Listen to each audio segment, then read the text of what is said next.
I love talking to you so much about the Saturn-Neptune conjunction that I wanted to connect with you about this eclipse season too. How are you, my friend? I'm doing well. I'm and, heading into February with a positive outlook, knowing that it might be a wild ride, but I'm doing well. How are you doing? That's great to hear. Yeah, I mean, it's same, and it's such an incredible eclipse series. It's such an incredible time astrologically. So, yeah, I mean, I think we should just jump right in and get started. Yeah. Maybe we should just start with the eclipse that's on February 17th. It's such an incredible eclipse. It's the first in a series, and it is embedded in this busy and active astrological time. I feel like February and March of 2026 are really something, so I'm excited to be talking about it with you. I am too. Let's try and untangle it as best we can. Sounds good. Okay, so this first eclipse is on February 17th. The eclipse is at 7:01 Eastern Time, and it's at 28 degrees of Aquarius. I actually set this chart and the March 3rd chart that we'll be using for the next eclipse. I just relegated it for Aries in the first house because I think that helps for people who are learning astrology. And it was also sort of easy enough to do that without impacting the chart at all because both charts were within an hour or two of the eclipse. So that's why our chart here has a slightly different time than that exact maximum of the eclipse at 7:01. And also, I feel like eclipse season really begins earlier than this. I tend to use 2 weeks before the first eclipse in the series, all the way to 2 weeks after on the other side as sort of eclipse season. Is that what you use as well? Yes, I would agree with that. I think that this eclipse, shadow is not the right word, but I think its effects perhaps are reaching further than 2 weeks. And I'll make a case for that later on, but I think that's about accurate. Eclipse season lasting about a month or so, or maybe longer, maybe 5 to 6 weeks for me. Yeah. And then the most potent is that window between the eclipses. It can be a surreal time. If you think about, perhaps you have a light bulb in your house that's starting to go or dim, and you walk into the room and you think the light's a little different. It just seems like it's flickering, or things look a little surreal before you realize that you have to replace the light bulb. That is how the time between eclipses feels to me. Like the light is just slightly off, just symbolically, and it can feel quite surreal. Surreal is such a good word for it. It can be an uneasy feeling. Sometimes I think of it as like a spotlight coming on and off of different things or people. So things can sort of come in and out of the light, of the spotlight. Like things can suddenly show up or disappear. Like in the collective, this eclipsing can happen with people, sometimes related to their prominence in some way. And it just tends to be, very busy in the collective in the world during eclipse season. And I think especially during that eclipse window, that space between the two. And then especially given the fact that we have Saturn and Neptune perfecting their conjunction at that time. The fact that when Saturn enters Aries, it really does come into an immediate conjunction with Neptune. It perfects exactly on the 20th, but it's there. And it's really there until sort of midsummer. But no, the timing is wild in terms of the February 17th eclipse. Well, we have our Leo full moon on February 1st, really. Then we have Saturn moving in to join Neptune, which just entered on the 26th of January. Saturn comes in on the 13th or 14th, and then Saturn and Neptune perfect on the 20th, and then we have the second eclipse on March 3rd. Yeah, so many things happening that the dates are become a little jumbled in my head, especially that middle week of February, right? The 14th, the 17th, the 20th. Yeah, this chain of events that are occurring, at least astrological events. It won't affect everyone's individual chart in the same way.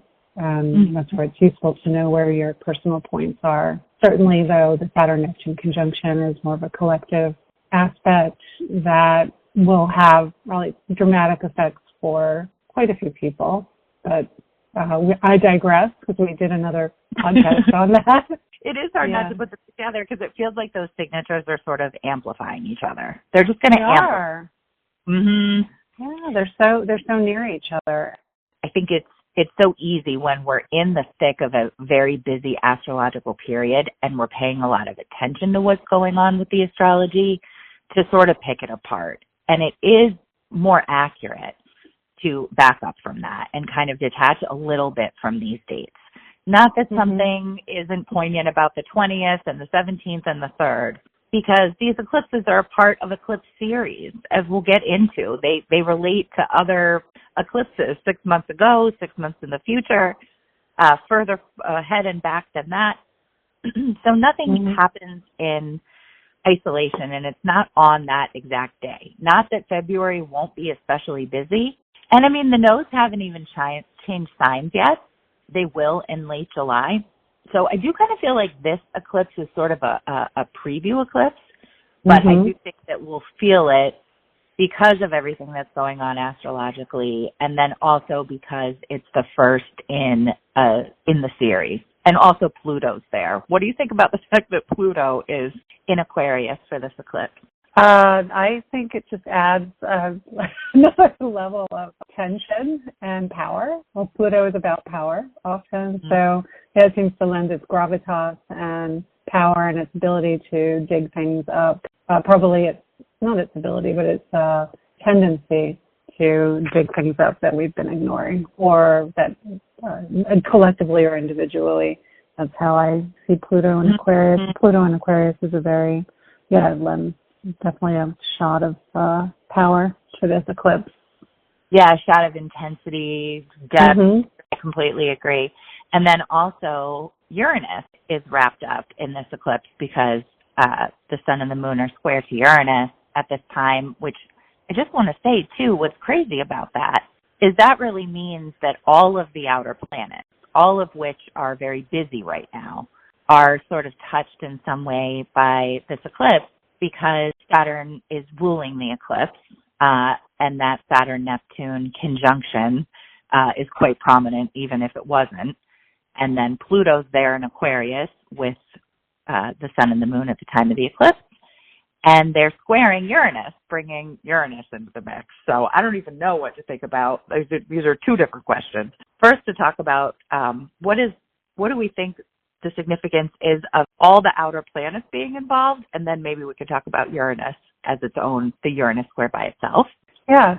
Well, the outer planets, all for most of 2025, I think that to backtrack for a moment, there was that feeling of just some of the outer planets, they were at the very edge of their sign, right? Or until very recently, and maybe dipping into a new sign, dipping back into the sign they'd been in for a while. And there was this sense of like before the curtain gets drawn on a play open, that they're just about to be making big moves in a new way and in different areas of our life and collectively. I felt there was a lot of thick tension. And now that these outer planets, which don't change sign that often, especially Pluto, Uranus every 7-8 years or so, and Saturn every 2 years, but Neptune every 15 or so.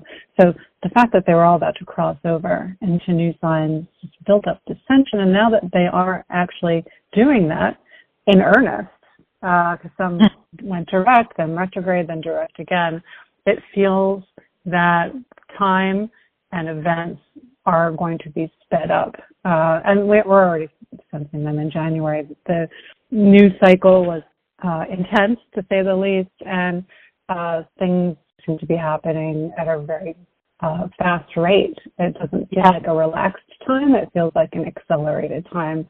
If you adhere to that theory that time seems to move more quickly sometimes and slowly others, it just seems accelerated. I don't know if you share those. Sure. What's your observation of that phenomenon? Share those feelings about how time shifts, that's for sure. But yeah, no, I agree with you about everything that you were saying there. It's such a feels like it's a really important moment in time here with all of the outer planets, changing signs at the same time.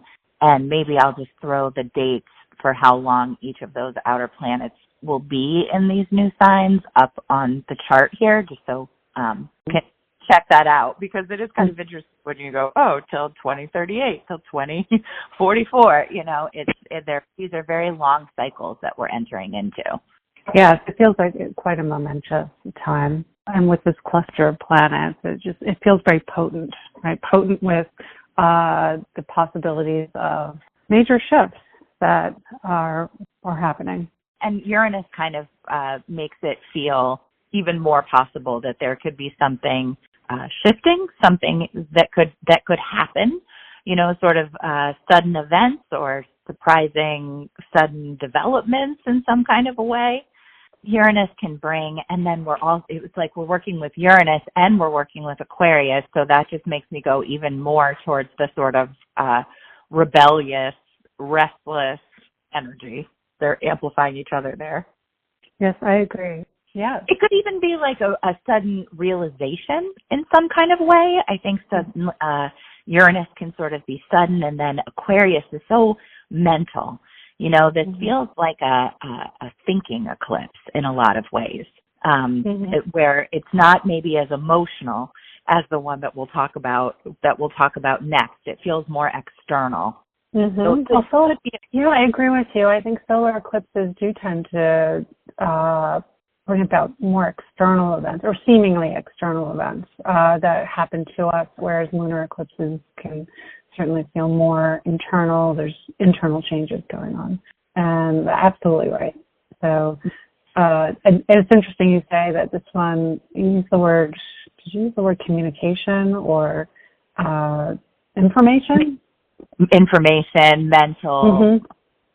Yeah, it's interesting that you say that. So the eclipses do belong to families, and certainly we might delve more into looking at when the last set of Leo Aquarius eclipses happened. But they also, they're happening around the same point or the same sign, the solar eclipse at least every 18 years or so, right, is when you'll have that solar eclipse near the same point. But there's also this family of eclipses that goes for a much longer span. They're called cycles. So the concept behind cycles, and it was first noticed by the Babylonians, which is quite incredible because they didn't really have advanced technology in the way that we see technology as being advanced. They noticed that eclipses belong to longer, sort of more expansive families that extended over great periods of time, and that theory has been honed over the centuries with the knowledge that these eclipse cycles, cycles, last about 1,000 years. So the concept behind the cycle is that each eclipse family is born at a specific time near one of the poles, and that it matures over about 1,000 years, and you'll have about 73 or so, 70 to 73 solar eclipses in that family. So whereas eclipses can seem somewhat random at times, you don't know if they're hitting your chart, which as an astrologer and you're reading for someone and you're looking at eclipses, it's hard to say how some might manifest, and some pass without incident, right? But they belong to these larger families that astrologers have noticed. These families have the qualities of their birth moment at either the North or the South Pole. And I always look up which cycle eclipses belong to. This one belongs to cycle, I think it's 10 North, which there's an excellent book by Bernadette Brady called Predictive Astrology, where she has tables for where all the eclipses belong, and then I will tag that book. Yeah. Some of the notes on each cycle, the birth chart of each cycle.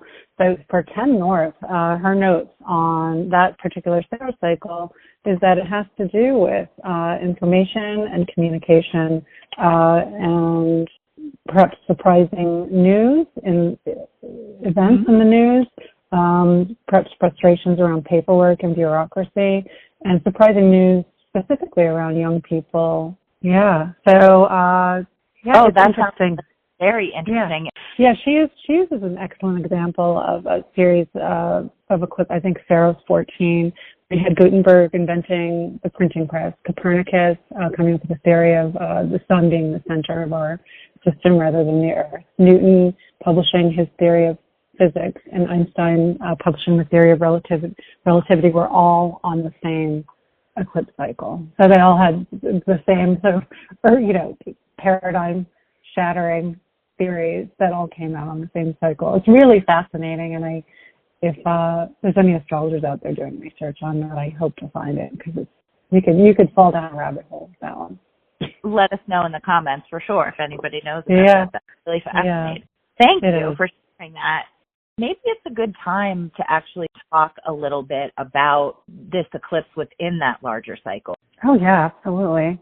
The nodes won't even shift into Aquarius and Leo until July 26th. So this is our very first eclipse in this whole series. Eclipses will occur in these parts of the chart until January of 2028. And the final one being active for 6 months, really. So really we're working with this axis with these parts of the chart through mid-2028. And I think I'll put the dates for all of the eclipses that are to come up on the visual here. I just think it's interesting to notice how many of them are solar eclipses. There's only one lunar eclipse in the whole cycle, in the whole series. Oh, I did not realize that. Wow. Yeah. That's fascinating. Interesting. Yeah. Only one lunar. So Aquarius solar, Leo solar, Aquarius solar, Leo solar, lunar and Aquarius on August 17th of 2027, then one more solar in Aquarius in January of 2028. So I will put those dates up there, but I think that that's such an interesting way to think about, this eclipse itself is a part of this really potent time that, as we've talked about, February is really busy astrologically. It feels like an era-shifting moment with everything that's going on with the outer planets. And also, we're opening up this whole new eclipse series. And so it's interesting to think about wherever the North Node is moving, which, again, won't actually happen until this summer. But we're getting a little preview of it with this eclipse. We're starting to move in these directions. I always think of it as sort of first of all, wherever the nodes are in the chart feels so powerful. It feels and before you study astrology, you've never heard of the nodes, so it can be easy to kind of ignore them. But the most important thing, maybe in a way that you could look at in your chart, in my opinion, even those transiting nodes, if you see where they're traveling through your chart, if you know your chart by rising sign, those parts of your life really are often lit up while the nodes and the eclipses are working through there. And I often think of it as sort of wanting to move toward the highest, the best sides of the Aquarius, the North Node signature, in this case Aquarius, and then when we have South Node eclipse, being able to sort of let go of or release the more difficult sides of that sign. This is actually making me think about, maybe I'll put a little tag in here for the videos that we did about the signs, where we went through sort of the light and the shadow for each of the signs. Oh, yeah. Yeah. That would be excellent. Yeah, that would be something interesting to look at. If we're working with Aquarius, North Node, we all have sort of an opportunity to move toward those different light sides, and then with Leo, the other way. And then we're going to talk about Pisces, Virgo in a minute too. The thing about this eclipse series that we're in right now, this winter eclipse series of 2026, the nodes haven't shifted yet. So we have one in Aquarius, and then next we're going to talk about the one in Virgo. But they do go together. They go together in these really interesting ways. So how so? Well, I mean, I think that there are themes around service in some different ways with both of them. It's very interesting. Let's just talk about the Aquarius North Node first. Sure. as an Aquarius North Node person, I was happy Oh, to great. try and untangle the Aquarius North Node. So the nodes, they're opposing each other, right? So that opposition, that sort of axis of opposites is what's interesting and fascinating and active about the nodes in our charts. And commonly the South Node might be seen as a place of ease for us, something that we are very comfortable with, that we can do over and over again, almost reflexively, whereas the North Node is a place we're moving to almost in a mission type way, that's a little harder for us, that we can realize over the course of our lifetime, and planets near either one of those points. If you are an evolutionary astrologer, the South and the North Node, South Node is your past lives, what you've come to be really good at in past lives, and the North Node is where you're moving to, so your karma and your dharma, or your future and your past. And there's so many different theories for different traditions around the nodes. And that axis is so active in our charts, and planets near them are important. What planets that square them are quite important as well. And when you're talking with the Leo Aquarius axis, we have Leo, the sun, the self, the ego, just things we do we are the center of our universe, right? Leo is all about generating light and all the symbolism of the sun, whereas Aquarius is more the collective, so the dissipation of complete self-focus into the collective, working for the collective, looking at humanity as a whole, can have a certain coolness to it because it's not as emotional as Leo. It's more, a little more calculated. It's ruled by Saturn. And so Leo Aquarius, you have your nodes in Leo and Aquarius. If your North Node is in Aquarius, you're sort of moving away.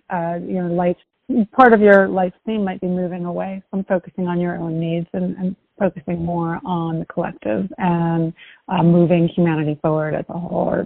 That includes creatures, and just globally, just moving things forward that aren't necessarily self-focused. So with an eclipse that's in Aquarius, it would throw the spotlight, as eclipses do, even though it's a time of darkness. It still kind of highlights, it lights up an area of our charts and also lights up something in the collective.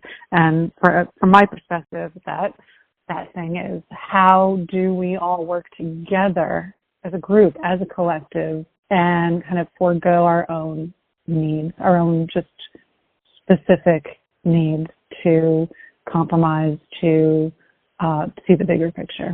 So that's my view on the Leo Aquarius axis, and specifically North Node in Aquarius. And it's not an easy thing. The North Node is just not easy. It's something you're trying to work out individually and collectively. Yeah, and as this North Node is working through Aquarius, I think we can all sort of have an opportunity to move towards those positive sides of Aquarius, which definitely are humanitarianism. And it's interesting how it's not about like your significant other or your family or your friend. It's humanity as a whole. Mm-hmm. And I think there's something too with that letting go of the shadow side of Leo and moving towards the positive of Aquarius, sort of working with how being overly carried away or emotional doesn't really help anyone, mm-hmm. and that a certain sort of stoicism or like emotional detachment can be helpful when helping or working with broad issues. There's sort of an emotional detachment to Aquarius that allows for, I think stoicism might be a better word for it, mm-hmm. that allows for the helping others to be not too draining, maybe, yeah. I don't know. No, that's a great point. And it's interesting you say that too, because and in tandem with this eclipse cycle, I feel like stoicism has made a real resurgence. In the last few years, I've met many different people who just bring it up randomly or reading books written by Stoics, and it seems to be a current right now. That's interesting. Mm-hmm. It's always when things come up, especially during such busy astrology times, to notice a little extra if you have these synchronicities, I guess they say. Yeah. Also not being, Leo, sometimes the more shadow side of the Leo energy can be wanting to be like seen or appreciated by others, whereas Aquarius energy, maybe during the nodes working through this part of the chart for all of us the next few years, we can move toward not being afraid to be different or weird or unusual or unconventional in some kind of way. Yes, unconventional, great word for Aquarius. It's thinking out of the box solutions a lot of the time, just thinking about things differently, taking yourself out of the core of the problem to look at solutions from a different perspective outside of the center. That's really interesting. And the emotional detachment part of Aquarius is almost vital for getting things done sometimes.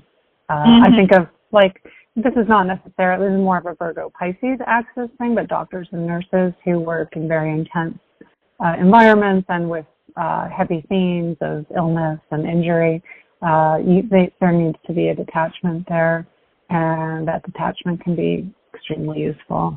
Mm-hmm. I think that part of that, too, that works so well with the Aquarius North Node is sort of moving toward the future, rather than the past. Mm-hmm. It's future-oriented thinking with Aquarius. We're not hung up on what happened before with this kind of North Node in Aquarius. We move forward. Yeah. Also technology, just embracing technology, embracing innovation, embracing doing things differently, doing things in a new way, doing things in a way that hasn't been done before. Yes, and Pluto in Aquarius certainly bolsters that theory. Pluto tends to bring things down to the studs sometimes and rebuild, and can fuel nuclear power, not literally nuclear, but just like massive growth in certain ways. It can inject and expand things really rapidly. And Pluto moving into and through the sign of Aquarius would just is another echo and we're always looking for patterns in astrology, right? Things that feed into each other. And it's part of what helps light up charts when you're doing a reading or reading eclipse charts as we are right now. So what are the patterns? And Pluto being in Aquarius certainly is an echo of that technological surge forward, especially with machine learning and AI and how that might come to profoundly alter the way we live and our society. And so the eclipse can echoes that. Although we'll have a Leo eclipse in August. I know we're not talking about that today, but they do go hand in hand, right? That oscillation between the two axes is important. Yes, it'll be interesting to see what comes up during that next eclipse series, with the August 12th of 2026. There will be a solar eclipse in Leo. Yeah, so that will be the flip side of this one. And I think there are amazing opportunities for releasing with the South Node in Leo, and this axis coming in. I think that this sticking with the blinking light and the spotlight and all the light beams that we've been talking about so much, which is perfect for eclipses and for Leo. I feel like Leo kind of controls the spotlight. They control the spotlight, and whether they like it or not, sometimes if you have a lot of Leo in your chart, the spotlight seems to sort of be on you. Like everyone's sort of like, where are we going for dinner? And you're like, why are they always asking me? And just somehow you kind of tend to be the center of things, whether you like it or not, with a lot of Leo energy. But one of the higher sort of potentials of the Leo signature is to be one of those Leos who just the fact that they control the spotlight, they take it and they shine it on other people. And they can do that in such an amazing way. They can really shine their light on someone else. And they can also they can somehow find a way to help others shine and then to step back and just sort of facilitate that process. So I wanted to mention that too, because that's something I like about Leo, when it kind of releases that need to be seen, and the need to be center of attention, and instead is like, what's fun is controlling the attention and putting it over here, being creative too, doing it in a creative way. Yeah, that's really beautiful. Yeah, I see almost like a mirror, kind of the sun hits the mirror and then you're redirecting the rays where they need to go. That's probably the higher expression of Leo, as you mentioned. Not that there's anything wrong with Leos basking in their own fabulousness sometimes. I say that as a Leo. Right. But No. directing the light is, is probably the higher octave of Leo energy. But what's so cool about Leo, too, with that I love so much is that I feel like somehow Leo, they do a good job of taking care of themselves. And through that, they really do show other people how to do that. And it's interesting how we really can't teach anyone anything directly. It is an example that matters the most. So telling someone what they should do probably is not going to be that effective. But if you just are kind of doing that thing around them, they might kind of get curious about it and wonder about it. And I feel like Leo's self-care and the way that they do prioritize themselves in that way without, at its best, being very, very genuine and authentic and sincere. And it's not arrogant or prideful or anything. It's just actually what we all should do, and it helps other people see how to do that, which it's more difficult for some other signs, I think. Yeah, I love that insight. And in an individual chart, regardless of whether you are a Leo or have your moon in Leo or a significant point in Leo, it certainly falls in a house. This Leo Aquarius axis is one axis of your chart. And, we have all the different pairs of opposites in our chart, the home versus career, the self versus relationship, groups versus individual creativity. And so with this eclipse, it's quite useful to know where it's falling, where that Leo energy is, where that Aquarius energy is, especially for February, where Aquarius falls. And I'm sure we'll seg in a moment back to the lunar eclipse in the Pisces Virgo axis. But this eclipse at 28 of Aquarius, I believe it's right. It's very tied to what we're being called the Great American Eclipse in 2017, at the end of August. That was at 28 of Leo. So, that was it's useful to think back on that time, and that this ties into a story that was ongoing then. And I think we've made the point, but it's worth making again, that not all eclipses are going to, some are just going to pass without incident, right? Yeah. And people's lives and the events are not going to happen that day necessarily. But the effects can last for a few weeks to months afterward. And certainly those events might be short-lived, or there could have been something that happened during the Great American Eclipse in 2017 that, if you think back, still has reverberations in your life now. And this eclipse might bring about another chapter in that story. Oh, that's great. Thank you for that insight. That's helpful. Yeah. I remember that time pretty vividly. That was very active for me, but it won't be for everyone. Yeah. I mean, we should also mention, and I'm surprised and sort of sorry that we haven't yet, that this is Lunar New Year as well. Yeah, and that, I feel like it corresponds so well with that change from the year of the wood snake to the year of the fire horse. Kind of how that overlaps with moving from water and earth to fire and air so much right now. Yeah, that's an excellent point. I've been, Lunar New Year and eclipse. It's just another layer to the seismic activity of February. It's incredible. It really is something. I think that this is because it's an opening eclipse, because it's the first one in a series. I would recommend a very easy practice that I've done, which is just to have a journal page where you jot down things that happened around this eclipse. I'd say 2 weeks before, 2 weeks after, if we're just looking at this eclipse by itself. Because it's the first in the Aquarius Leo series, there's really an opportunity for that. And then if you know where it falls in your chart, paying attention to, any planets and points that are there and the houses that it's affecting. And if you just take notes on anything that comes up now, it might be interesting by the time we get in later in the series to see how much it resonates, because I bet it will. Yes, that's great advice.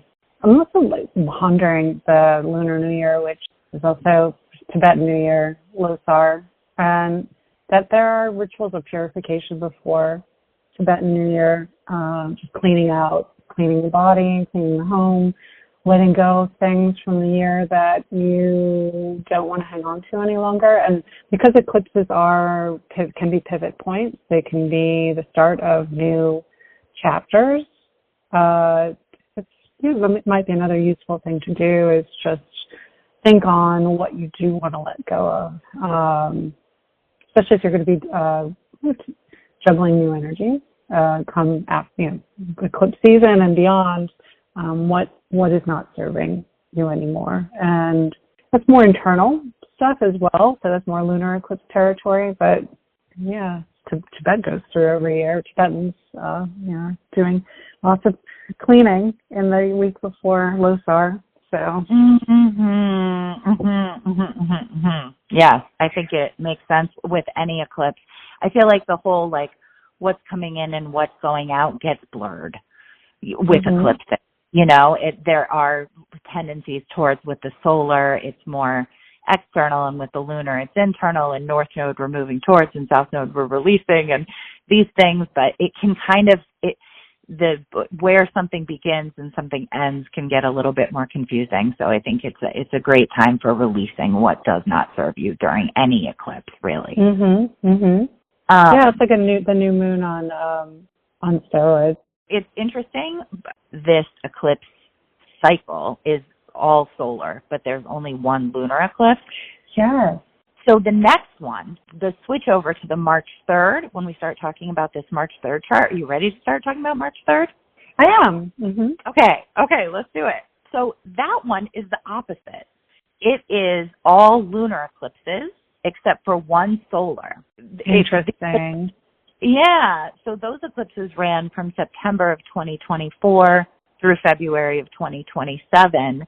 And this eclipse on March 3rd of 2026 is actually the complement to the only solar eclipse in the cycle, which was 6 months ago on September 21st of 2025. So I'll put that up on the visual for everyone. So I think it might be interesting to think back to that September 21st date of 2025 and what was going on then, because there may be some resonance now with that part of the cycle, maybe. Quite something. It is quite something. And they're also both very broken up. A lot of eclipses that also involve the next series and the last series, they both only have one set where it's on the same axis. Goodness. Yeah, it's really interesting. Okay, so this eclipse is on March 3rd, and it's at 6:38 a.m. Eastern Time at 12 degrees Virgo. And again, I relegated the chart for Aries in the first house because it was quite near there anyway, but that's why those times don't exactly agree. So yeah, it's happening during a very interesting Mercury retrograde in Pisces. So the sun is shining its light from over in Pisces there. And the nodes are still in Pisces Virgo at this time. We're in the thick more of this series. That one we were just talking about is just getting off the ground. This one is wrapping up. We're on the other back end of it anyway. And so the sun in Pisces with Mercury in Pisces is shining its light over to this moon. And I think what's funny about this Mercury retrograde that we're involved in, it's not really the Mercury retrograde itself. It's the fact that Mercury retrograde is happening right after Saturn and Neptune left the sign that I can't stop thinking about. It's crazy how active this Pisces part of the chart is right after Saturn and Neptune leave. Like, I feel like the house is processing. Yeah, well, it's sweeping the floor a little bit, although it's not the last in this series, right? But yeah. It's not, but the Mercury retrograde, like Mercury, which does not love being in Pisces, can't really think straight in Pisces or talk straight or going on that clearly, is going to be there for like weeks and weeks and weeks. I think it's like, I almost want to say it's like 3 months or something altogether. I'll pull that up when I'm editing this later. But Mercury is going to be there for an awfully long time because of the retrograde. And I just think it's interesting that there's so much activity during this, and this eclipse is part of it, in the Pisces part of the chart, just after Saturn and Neptune leave. Oh, yeah. It feels like a very, whenever I see a lot of planets in Pisces, it's just, and that happens, a lot of years during Pisces season, it seems like a very soft and almost sweet kind of, and squishy and kind of foggy time, especially with Mercury retrograde in Pisces. I've been looking at this Mercury retrograde for a while because it just seems it's like an especially important time to make sure your T's are crossed and your I's are dotted in the right way, because Pisces is so amorphous, and Mercury being retrograde there just seems like to set up the potential for just not clear communication. I wouldn't even say maybe confused, but just things that aren't quite clear, that are murky, that are foggy, but also very emotional, right? And intuitive. And Pisces is such an intuitive sign. And also, as you pointed out earlier, the Pisces-Virgo axis is often about service, Virgo especially, but Pisces can tend to kind of push their own needs to the side. Sometimes there's some martyrdom there on occasion, and lack of boundaries. So, yeah, when I look at this, it does, a lunar eclipse being internal by its nature, this seems like an especially internal, like the oceans inside are just kind of surging with emotion, intuition, and lack of clarity. What's your thought on how this might manifest? Yeah, no, I mean, I think we should officially add our name to the list of YouTube and other astrologers who are warning people to be extra careful with their tax prep this season. Oh, yeah. Mm-hmm. I think that's solid advice. So I can sign off on that. I think that, it's not ideal ever, the way in which Pisces is so activated when we're trying to be so precise.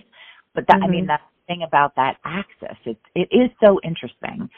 But I think that somehow our feelings are could be potentially highlighted, illuminated, I guess, with it being an eclipse, about something around this time. We're talking more about after a lot of the excitement.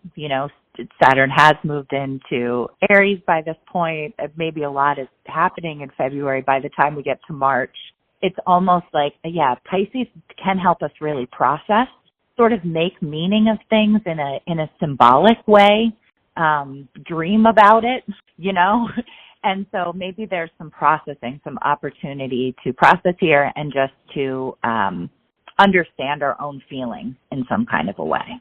Mm-hmm. Or just feel them.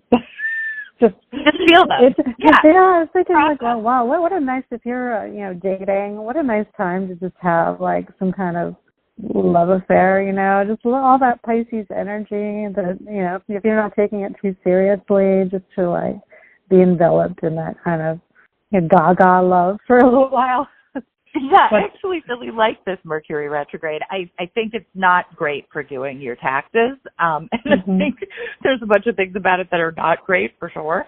Mm-hmm. But there's something lovely about how connected it is with Venus in Pisces, which is exalted. And mm-hmm. so that's bringing in a lot of loveliness. And just the North Node has been working through here for a while.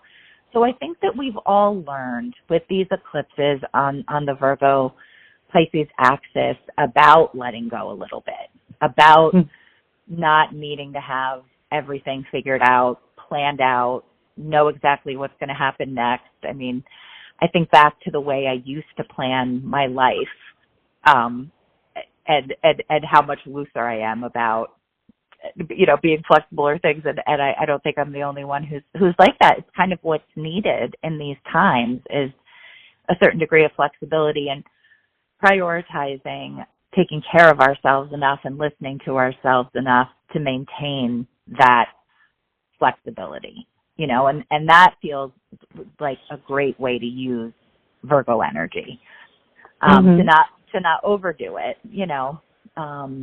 like honoring our feelings, feelings, Pisces North. Yeah, that's beautiful.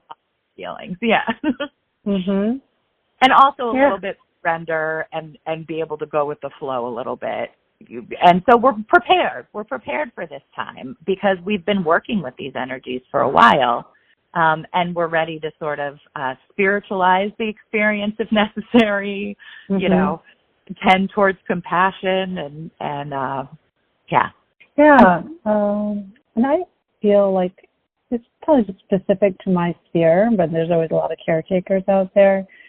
For people who have been needing to take care of their children or older parent, someone who's sick, like these are themes that I have noticed a lot just through this eclipse cycle and through the nodes being in Pisces and Virgo, and that caretaking aspect taking on a heightened intensity in some people's lives. And if that's a situation that you're in where you feel like your needs are having to be pushed to the side to take care of others, this eclipse, beyond this eclipse, just the Saturn and Neptune moving into Aries, I think there might start to be some recentering or regrounding of personal needs as the nodes move out of Pisces and Virgo. So, this lunar eclipse in Pisces Virgo, might be kind of one of the last tastes of, not that you're going to stop providing service to others, but just that there might be more balance coming to that area of life if it feels like the balance has been tipped in one direction. So. I like that a lot. Yeah, I was thinking that it could have something, that this whole series has sort of had something to do with, and I think these things are related, with letting go of judgment of yourself and others, right? Because Virgo can sometimes be too hard on themselves, and they can sometimes be too hard on others, or they can seem like they're too hard on others, but if people knew how hard they were on themselves, they wouldn't think they were so hard on others.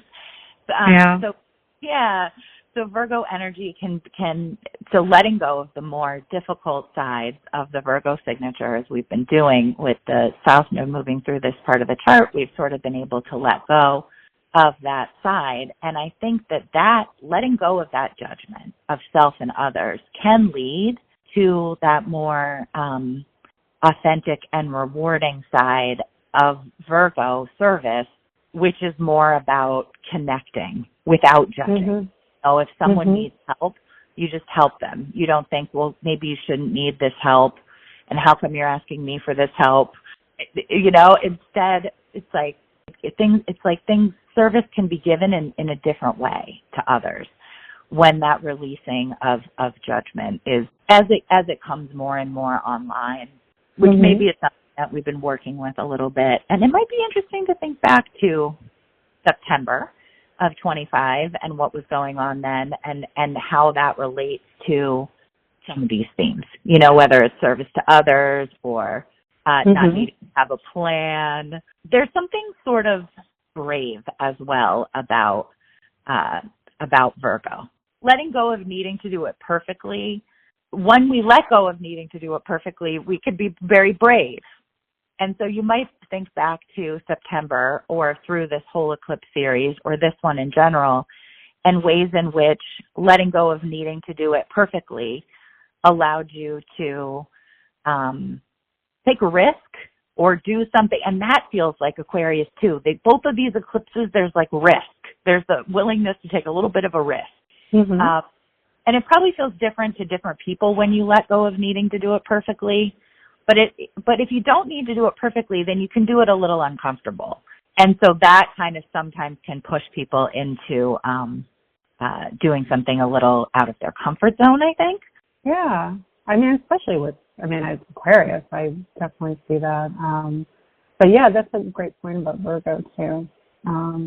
Virgo, every sign has its cliches, right? And then the more nuanced view, and Virgo has certain cliches attached to it of, being analytical and, and service to others and dependable, detail-oriented, but bravery, I think that's apt.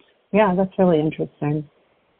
this whole time is really interesting. From now, when I'm speaking to you on February 5th, through till, let's say, a week after this March eclipse, March 10th, or another week, March 17th, I think that it could be a really busy time for people. It could be a really busy time in the news and the collective and the world. It's good to leave a little space in your schedule, I think, during this whole period, if you can, not to overschedule yourself, just to leave a little flexibility, a little wiggle room. Whenever there's a lot going on, sometimes it helps to plan for that, just in case something unexpected comes up. Yeah. No, that's a great point. I mean, there's so much happening that pausing is of great importance now when you feel like you might, the world's trying to move you quickly along, trying to pause or just check in with yourself or your loved ones is quite important during this next month. I mean, always, but certainly the spring is just packed, and February especially, so the end of winter. Absolutely. And, people can also watch the video that we did on Saturn Neptune. I will definitely link that as an end screen here that perfects during this eclipse window. And so, to talk about them both at the same time, we sort of did in both videos, and at the same time it would have been impossible. So I'm glad that we broke it up into two different videos. Did you have anything else that you were thinking about this eclipse that you'd like to share with us, friend?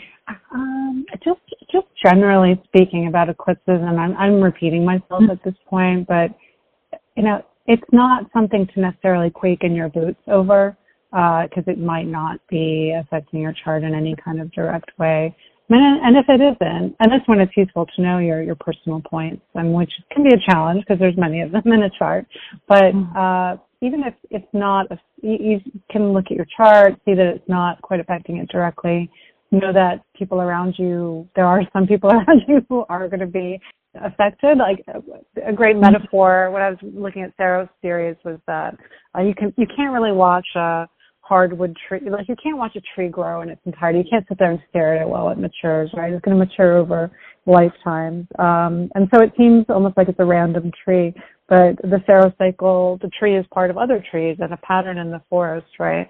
And some eclipses, the eclipses are like leaves. I loved this metaphor.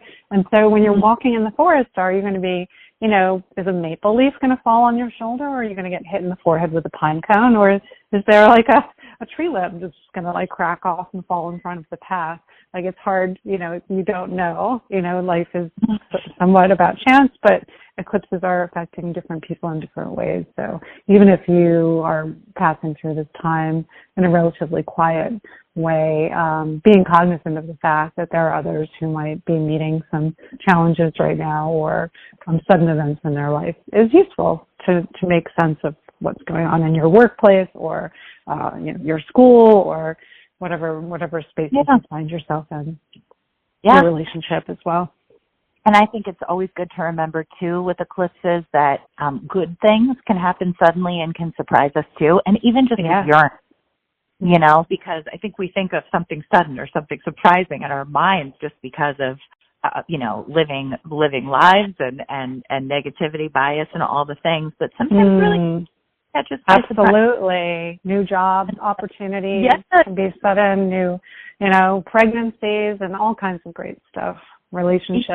New relationships. Just a car, the last eclipse, that's this one on September 21st, which, I think I mentioned that too, because sometimes people avoid doing things during eclipses, and I wouldn't recommend that because things begin and things end, and you have to let the movement happen because sometimes something is kind of trying to find you, and it's very busy time.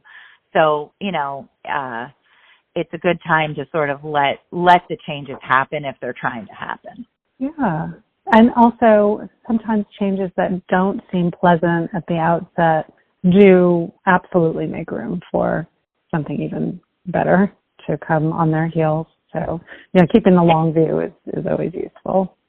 But I think that I'm so glad that you mentioned that all just in general, because I think that astrology anxiety is sort of at a peak right now just because there's so much excitement in the astrology. But just because there's so much happening and there's just a lot of anxiety about what's going to happen. And I always just try to remind to stay positive and stay hopeful about yourself, about the world, and that what we do every day is the most important thing. You know, astrology is meant as a tool for introspection. It's not meant to sort of give away our power and be this thing that is happening to us.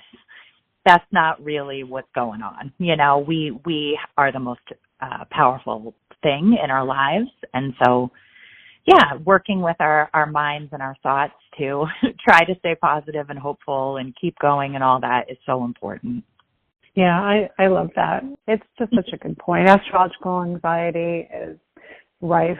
Yes. You just take it day by day. And, you know, this has always been going on, right? Even before there was astrological awareness, we had great things happening and quiet days and yeah. But we might look back. We might look back a decade from now and see a big turning point around about this February. It might not be exactly on February even, you know, but there's a lot of potent astrology that suggests we're at a very important turning point right now. So I'm so glad that we were able to touch base. Can people find you still at planetarybase.com? Yes, that's my website. Yes, that's where I'm at. I will link that in the description, and hopefully Thank you.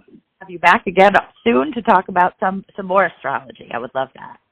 Yeah. Well, thank you for having me on your channel, Gina. I'm honored to be here, and it's given me a lot of more insight into the eclipses that I've been pondering for the last few days and weeks.